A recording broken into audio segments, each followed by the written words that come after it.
Abot-abot ang kasiyahan sa mas pinaaga pero mas pinahabang all-OPM tugtugan sa TV5. From the OGs hanggang sa uprising stars, umaapaw ang performances sa main stage ng Vibe. Nasa frontline na balitang yan, si News 5 Entertainment Correspondent Von Belinario. New times not, same vibe. Mas pinaaga na nga ang weekend OPM gimmick natin, mga kapatid. Dahil tuwing Sabado na ang live performances sa main stage ng Vibe at 6:15 p.m. Grabe!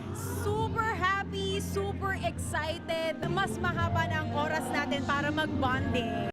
Mas madaming ma-showcase ng mga OPM talents, OPM skills, and yung mga stories nila kung paano nila nagawa yung song. Buena mano nga sa bagong oras ang tatlong OG OPM acts. Isa na riyan ng muse of OPM na si Lilet. Okay, tagal nagdurusa. Ang magkakapatid na todo sa hit songs, ang J Brothers. At ang nag-iisang phenomenal diva, Miss Jessa Zaragoza. At eto pa ang bago, ang segment na Vibe Spot. Tampok ang mga online trends gaya ng Dancing Riders Trio na humataw sa hawak mo ang beat.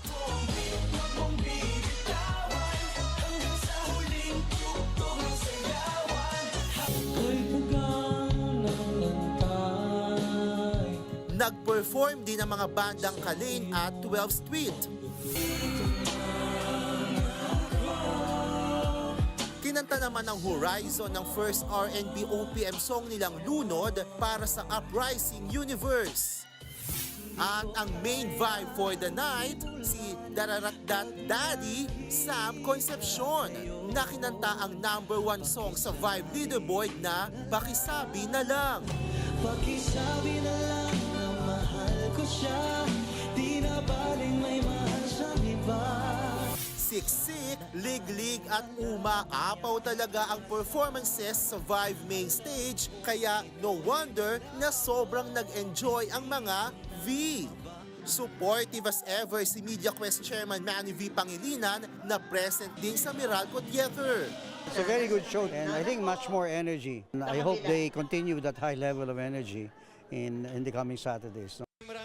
Oh, alam nyo na mga kapatid ha, para sa ultimate dose of OPM, tutok na sa Vibe tuwing Sabado, 6:15 p.m. para sa mas pinalakas na weekend trip sa TV5. Nagbabalita mula sa Frontline, Von Belinario, News 5. Mga kapatid, Jervy Wrightson po, eto na nga. Para sa latest showbiz news at iba pang kay-alaman, mag-follow at mag-subscribe na sa social media pages ng News 5.